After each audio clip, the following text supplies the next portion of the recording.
뭐야 이게? 사모님 이거 다 쇼였어요. 내가 한 직 그대로 돌려받는 거야. 도식의 두 손목에 수갑이 채워졌습니다. 사연 시작 전에 구독, 좋아요 눌러주세요, 여러분. 김혜부는 혼자 남은 집안을 천천히 둘러보고 있었습니다. 남편이 세상을 떠난 지 벌써 1년이 넘었지만 방 한구석에 놓인 유품 상자들은 여전히 당시의 공기를 그대로 품고 있었죠. 해부는 상자 뚜껑을 열며 남편의 오래된 카메라와 도자기, 전축을 하나씩 꺼냈습니다. 이걸 언제까지 들고만 있어야 하냐? 해부는 한숨을 길게 내쉬었습니다. 그녀는 생활비를 계산해보며 현관에 걸린 달력을 바라보았습니다. 연금은 많지 않았고 남편의 병원비와 장례비로 비상금도 거의 바닥났습니다. 마침 이웃이 요즘은 당근마켓으로 물건들 잘 팔린다라고 말한 것이 떠올랐습니다.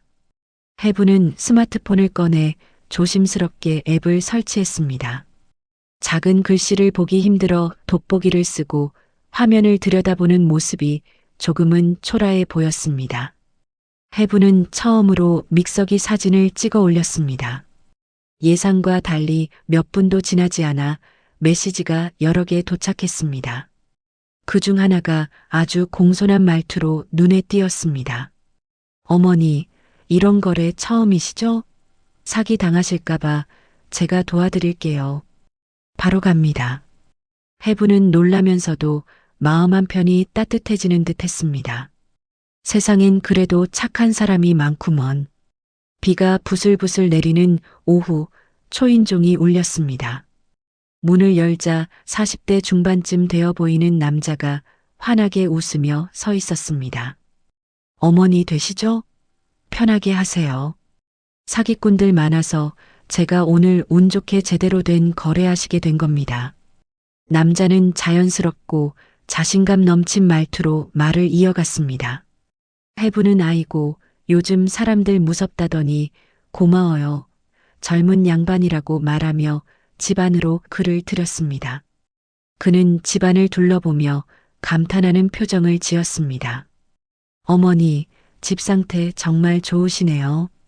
남편 되시는 분이 물건 참 아끼셨나 봐요. 해부는 잠시 남편 생각에 눈시울이 붉어졌습니다. 그 양반이 물건 관리는 참 잘했지, 손재주도 좋았고.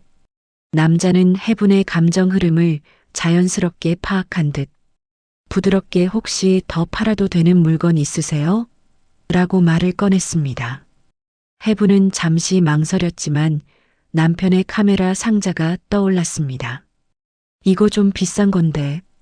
남자는 즉시 상자를 열고 감탄하듯 외쳤습니다. 어머니, 이건 완전 보물이에요. 제가 아니었으면 아무데나 싸게 넘어갔을 겁니다. 남편의 기억을 간직하고 싶던 마음보다 현실의 생활비 걱정이 더 무겁게 다가왔기 때문이었습니다. 그래, 이참에 정리해야겠지. 가져가요. 라고 말했습니다. 남자는 환하게 웃으며 어머니 잘하셨어요. 제가 절대 손해보게 안 해드립니다. 그 말은 마치 주문처럼 해분의 마음을 편안하게 만들었습니다. 그러나 그 순간 남자의 눈빛 깊은 곳에서 탐욕의 그림자를 해분은 전혀 알아채지 못했습니다.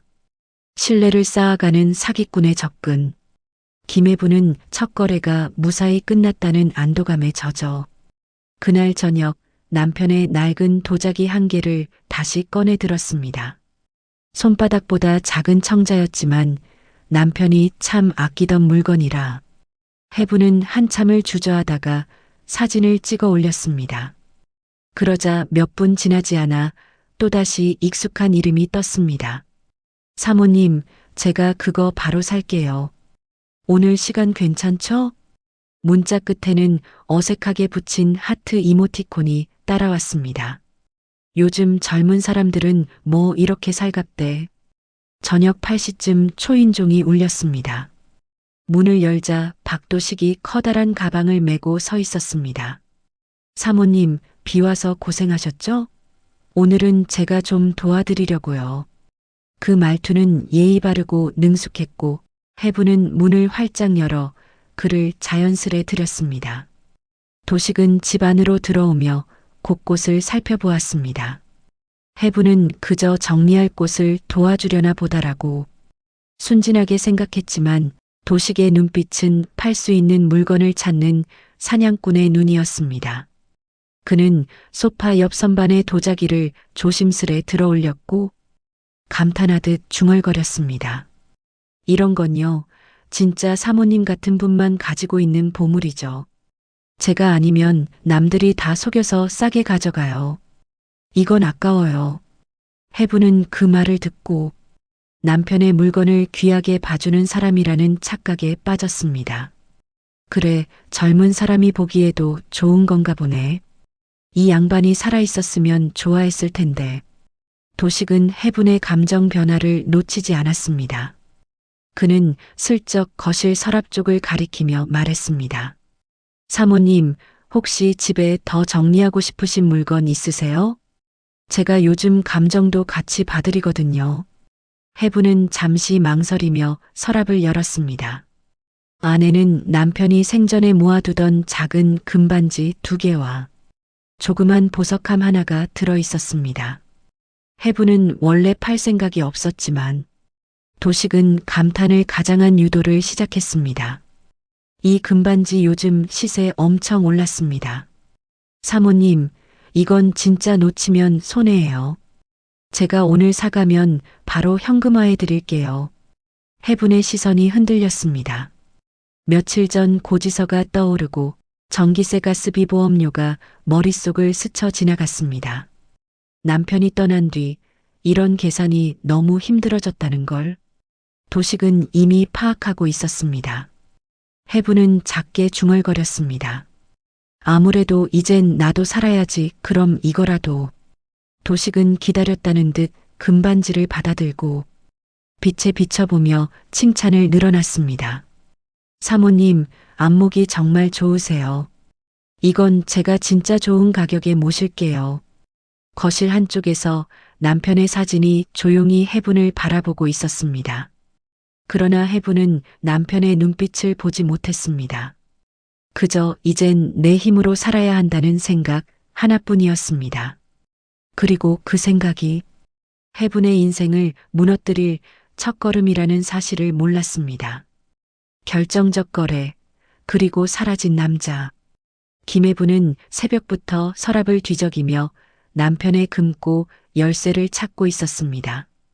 전날 밤 박도식이 큰 물건 하나만 더 팔면 투자처럼 목돈이 만들어진다라고 말했던 것이 해분의 머릿속을 떠나지 않았기 때문입니다.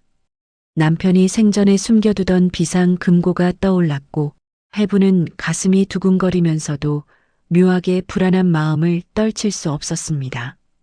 금고를 열자 안에는 남편이 오랫동안 모아온 귀금속 상자가 누워 있었습니다. 금목걸이 2줄, 작은 금괴 1개, 그리고 오래된 골동품 반지가 하나. 해부는 상자를 조심스레 들어올리며 중얼거렸습니다. 이걸 팔면 딸에게 손 벌리지 않고도 살 수 있을까? 그 순간 초인종이 울렸습니다. 문을 열자 박도식이 상기된 표정으로 서 있었습니다. 사모님, 제가 진짜 감정사한테 연결했어요. 오늘 이거 가져가면 바로 큰돈 됩니다. 해부는 그의 말을 듣고 잠시 흔들렸지만 순간 도식의 눈빛이 지나치게 번뜩이는 걸 보지 못했습니다. 해부는 금고 상자를 조심스레 건넸습니다. 그는 감탄을 가장한 목소리로 외쳤습니다. 사모님, 이건 진짜 복덩이에요. 이런 건 몇 년에 한 번도 못 봅니다. 이건 제가 직접 맡아서 처리해야 해요. 해부는 손끝이 떨렸습니다. 근데 너무 귀한 거라. 도식은 기다렸다는 듯 사모님, 저 믿으세요. 제가 아니면 제대로 감정도 못 받고 요즘 세상에 사기꾼들 얼마나 많아요. 제가 지켜드릴게요. 그 말 한마디에 경계심이 완전히 무너졌습니다. 누군가에게 의지한다는 감정이 그녀를 사로잡았습니다. 도식은 상자를 차에 싣고 말했습니다. 바로 갔다가 2시간 안에 돌아올게요. 사모님 계좌로 바로 넣어드릴게요. 해부는 고개를 끄덕이며 그를 배웅했습니다. 도식 씨, 고생 많네. 밥이라도 먹고 가. 도식은 고개를 절레절레 흔들며 말했습니다. 오늘은 큰 거래니까 제가 더 신경 써야죠. 그는 활짝 웃고 차 문을 닫았습니다. 해부는 창문 앞에 서서 두 손을 비비며 그 차가 사라지는 방향을 오래도록 바라보았습니다. 그러다 문득 계좌번호 알려줘야 하나 싶어서 전화를 걸었습니다. 하지만 고객께서 전원을 꺼두셨습니다. 잠시 후 다시 걸어봤습니다. 같은 메시지가 반복됐습니다. 해분의 목 뒤가 서늘하게 식어갔습니다. 1시간, 2시간. 도식은 오지 않았습니다. 해분은 부엌 의자에 앉아 손가락으로 휴대폰을 꼭 쥔 채 중얼거렸습니다. 도식 씨 바쁜가 보네. 혹시 뭐 잘못된 건 아니겠지? 3시간이 지나자 해분의 손가락이 떨렸습니다. 그녀는 통장을 확인했습니다. 잔고는 0원. 남편이 남긴 작은 예금, 비상금, 생활비까지 모두 비어 있었습니다. 말도 안 돼. 왜? 해분은 그 자리에 그대로 주저앉았습니다. 그녀의 노후는 완전히 되돌릴 수 없게 무너져 내렸습니다. 모든 것을 잃은 날 현실이 무너지는 순간 은행 창구 앞에서 김해부는 번호표를 쥔 채 덜덜 떨고 있었습니다. 박도식과 연락이 끊긴 지 하루가 지났고 그는 혹시나 하는 마음으로 은행에서 거래 내역을 확인하려고 온 것이었습니다. 창구 직원이 모니터를 확인하더니 표정을 굳혔습니다. 어르신, 이 계좌에서 최근 큰 금액이 일시에 빠져나갔습니다. 해부는 숨이 턱 막히며 창구 유리에 손을 짚었습니다. 얼마나 빠져나갔다고요? 직원이 조심스럽게 대답했습니다. 잔액 0원입니다. 해분의 다리가 풀려 의자에 그대로 주저앉았습니다. 그동안 남편과 모아온 모든 돈, 장래 후 아껴 쓰며 버텨온 그 작은 잔액까지 한순간에 사라진 것이었습니다. 창구 직원은 경찰에 신고하셔야 합니다라고 말했지만 해부는 이미 정신이 아득해져 들리지도 않았습니다. 지나가던 사람이 어르신 괜찮으세요? 하고 부축했지만 해부는 눈을 감은 채 작게 중얼거렸습니다. 남편이랑 모은 건데 이걸. 해부는 겨우 정신을 차리고 경찰서로 향했습니다.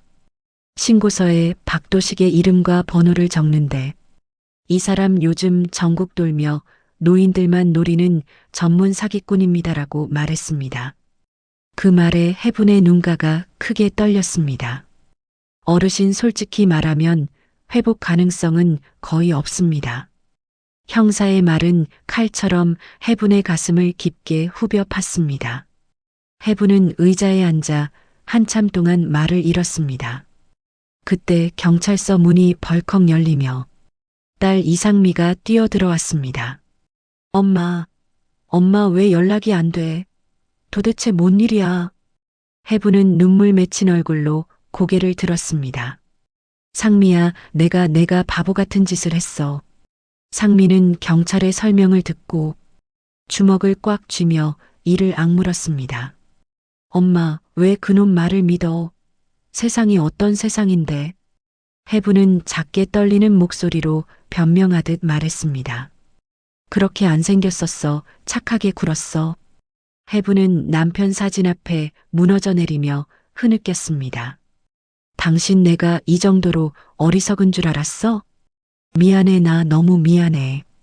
그 순간 그녀의 울음 사이로 서랍장이 아주 살짝 열려 있는 것이 보였습니다. 해부는 천천히 다가가 서랍을 당겼고 그 안에서 작은 봉투 하나가 떨어졌습니다.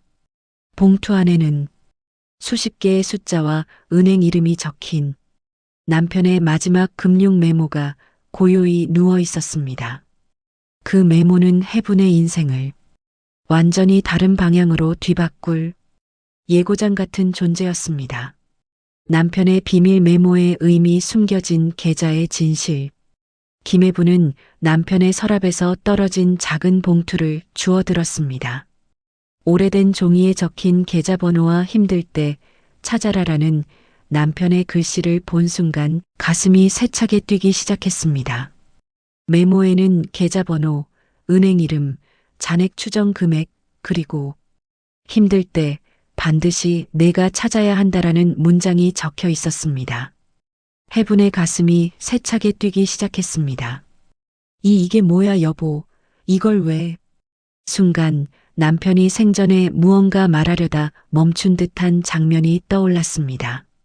다음 날 아침 해분은 메모를 들고 은행을 찾았습니다. 은행 직원은 모니터를 보며 갑자기 자세를 고쳐 앉았습니다. 어르신, 이 계좌 혹시 알고 계셨어요? 아니요, 남편이 말도 안 하고. 직원은 깊은 숨을 내쉬고 말을 이었습니다. 현재 잔액이 꽤 큽니다. 정확히는 말씀 못 드리지만 수천만 원대입니다. 해부는 자리에서 벼락처럼 무언가 내려앉는 느낌이 들었습니다. 그동안 남편이 감춰온 또 하나의 삶이 이 계좌 안에 담겨 있었던 것입니다. 해분의 눈가가 뜨겁게 젖어들었습니다. 당신 나 때문에 모아둔 거였어? 직원은 조심스럽게 추가 설명을 이어나갔습니다. 여기에 기록된 거래 내역을 보면 남편분이 아주 조심스럽고 꾸준히 저축하신 흔적이 보입니다. 누구에게도 알려주지 않은 개인 비상자금 형태입니다. 그 길로 해부는 남편의 옛 서류들을 다시 정리하기 시작했습니다. 그 가운데 바로 박도식, 자신의 전 재산을 빼앗아간 그 사기꾼의 이름이었습니다. 해부는 눈을 크게 뜨며 종이를 들어 올렸습니다. 박도식, 이 이름이 왜 여기 있어? 메모 아래엔 동업, 손실, 고소 준비라는 글씨가 적혀 있었습니다. 박도식은 남편과 과거에 얽혀있던 인물이라는 사실이 드러난 것입니다. 그래, 당신이 내 남편 걸 건드린 거면 그 대가를 꼭 치르게 해야지. 그녀는 메모를 가방에 넣고 경찰서로 향하는 첫 발걸음을 내딛었습니다. 사기꾼의 정체가 드러나다 남편과의 악연. 김혜부는 남편의 금융 메모와 박도식의 이름이 적힌 종이를 들고 경찰서로 들어섰습니다. 형사는 서류를 건네받고 한 장 한 장 넘기며 읽었습니다. 어르신, 이 이름 어디서 들은 적 있으세요? 해부는 숨을 삼키며 고개를 끄덕였습니다. 저 사람 제 전 재산을 훔쳐간 그 사람이에요. 형사는 모니터에서 무언가 조회하기 시작했습니다. 어르신, 이 박도식이라는 사람, 남편분이 과거에 고소했던 사람이 맞습니다. 해분의 온몸에 전율이 퍼졌습니다. 고소요? 무슨 고소를요? 형사는 오래된 사건 기록을 꺼내 보여주었습니다. 그 파일 안에는 문기남과 박도식이 동업했다가 도식의 횡령으로 수천만 원 손해가 났다는 내용이 적혀 있었습니다. 남편분이 사기 피해자셨습니다. 이 박도식이라는 자식, 그때 돈을 못 돌려줘서 고소까지 당했었네요. 해분의 손이 서류 위에서 떨렸습니다. 그럼 그 사람이 일부러 나한테. 형사가 단호하게 말했습니다.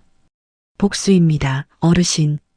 남편에게 고소당하고 돈도 못 갚고 도망쳤던 놈이 남편 돌아가신 걸 알고 어르신을 노렸던 겁니다. 해부는 숨을 거칠게 몰아쉬며 말했다. 그럼 이건 단순한 사기가 아니라 우리 집안에 대한 보복이었네요. 형사는 고개를 끄덕였습니다. 어르신만 당한 게 아닙니다. 요즘 이놈이 피해자들을 수십 명이나 만들고 다니고 있어요. 하지만 어르신 남편 사건과 연결된 건 지금 처음입니다. 경찰 아저씨, 그 사람 꼭 잡아주세요. 형사는 메모를 정리하며 대답했습니다. 어르신, 잡힐 겁니다. 근데 체포하려면 결정적인 정보가 하나 필요해요. 해부는 의자에서 허리를 곧게 펴고 떨리는 목소리로 말했습니다. 제가 찾아볼게요. 형사는 놀란 듯 해분을 바라봤습니다. 어르신이 직접 찾으시겠다고요? 해분은 조용히 고개를 끄덕였습니다. 남편이 남긴 비밀 메모, 박도식과 얽힌 과거, 자신의 무너진 삶. 이 모든 것들이 하나의 선처럼 이어지고 있었습니다. 그리고 선 끝에는 분명히 박도식이라는 남자의 목덜미가 서 있었습니다. 해분은 경찰서를 나서는 순간 자신의 어깨가 이상하게 가벼워진 것을 느꼈습니다. 무너졌던 노후가 완전히 회복되는 건 아니었지만 남편이 남긴 마지막 힌트를 따라가다 보면 반드시 도식을 직접 마주할 수 있을 것이라는 묘한 확신이 생겼습니다. 바로 그때 사모님 저 찾고 계시죠? 보낸 사람 박도식. 해분의 손에서 휴대폰이 덜컥 떨어졌습니다. 직접 찾아가는 반격의 순간 사기꾼의 추락. 김해분은 휴대폰을 주워들고 메시지를 다시 확인했습니다. 사모님, 아직도 저 찾고 계셨어요? 그때 드린 약속 못 지켜서요. 오늘 뵙죠? 해분은 이를 꽉 물었습니다. 내가 이겼다고 생각했겠지. 그러나 그녀의 눈빛은 이미 이전과 달랐습니다. 해분은 경찰서에서 만난 형사에게 메시지를 보여주었습니다. 형사는 표정을 굳히며 말했습니다. 어르신, 이거 함정입니다. 하지만 이 기회를 잘 잡으면 바로 체포 가능하긴 합니다. 해분은 눈을 크게 뜨고 형사의 말에 집중했습니다. 그리고 조용히 한 문장을 뱉었습니다. 가죠. 이번엔 내가 끝을 봐야 하니까요. 형사는 잠시 고민하다 고개를 끄덕였습니다. 절대 혼자 움직이시면 안 됩니다. 제가 뒤에서 따라가겠습니다. 그날 저녁 해분은 택시기사에게 연락했습니다. 며칠 전 경찰서에서 우연히 만났던 피해자 중 한 명인 그 기사. 기사는 흔쾌히 나섰습니다. 그놈 아직도 이 근처 얼씬거립니다. 어르신 혼자 가면 안 돼요. 내가 모실게요. 해분은 택시에 올라탔습니다. 도식이 알려준 장소는 다 쓰러져가는 낡은 모텔 골목. 해분은 계단 아래서 잠시 숨을 고르며 낯익은 그림자를 바라보았습니다. 박도식이었습니다. 도식은 천천히 손뼉을 치며 웃었습니다. 아이고, 사모님 오셨어요? 그 나이에 진짜 열정 대단하시네. 저 찾느라 고생 많으셨죠? 도식 씨 왜 이런 짓을 했어? 내 남편이랑 무슨 일이 있었길래. 도식은 비웃음 섞인 한숨을 쉬며 말했다. 그 인간 때문에 내 인생 망했거든요. 돈 떼이고 고소까지 당하고. 근데 그 인간 죽었다는 소식 들으니까 아, 드디어 갚아줄 때가 왔구나 싶더라고. 남편을 향한 미안함, 슬픔, 분노, 그리고 자신이 당한 치욕이 한꺼번에 북받쳐 올랐습니다. 그러니까 나한테 복수한 거야? 남편도 없고 도움받을 사람도 없으니까? 도식은 피식 웃으며 손을 흔들었습니다. 사모님 같은 분이 제일 쉬워요. 외롭고 돈 없고 믿을 사람 없고 딱 사기꾼들이 노리는 타입이지. 그 순간 뒤에서 형사가 조용히 다가와 신호를 보냈습니다. 해분은 도식을 똑바로 바라보며 마지막 말을 던졌습니다. 그래, 내가 말한 거 맞아. 나는 외롭고 힘없고 믿을 사람 없는 줄 알았어. 도식을 향해 똑바로 외쳤습니다. 근데 내 남편은 죽어서도 날 지켰다. 그리고 넌 이제 끝이야. 바로 그때 형사와 경찰들이 나타나 도식을 바닥에 제압했습니다. 뭐야 이게? 사모님, 이거 다 쇼였어요? 해분은 흔들림 없는 눈으로 그를 내려다보았습니다. 내가 한 짓 그대로 돌려받는 거야.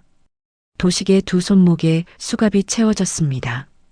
무너졌던 노후의 새로운 시작. 박도식이 체포된 지 몇 달이 흐른 뒤 김해부는 스스로의 삶을 되찾아갔습니다. 사건이 해결된 뒤 법원은 해분의 피해액 일부를 환급해 주었고 남편이 남긴 비밀 계좌 덕분에 최소한의 생활 기반이 마련되었습니다. 여보 살아 있었으면 뭐라고 했을까? 해분은 조용히 속삭이며 남편의 사진 앞에 작은 국화 한 송이를 놓았습니다.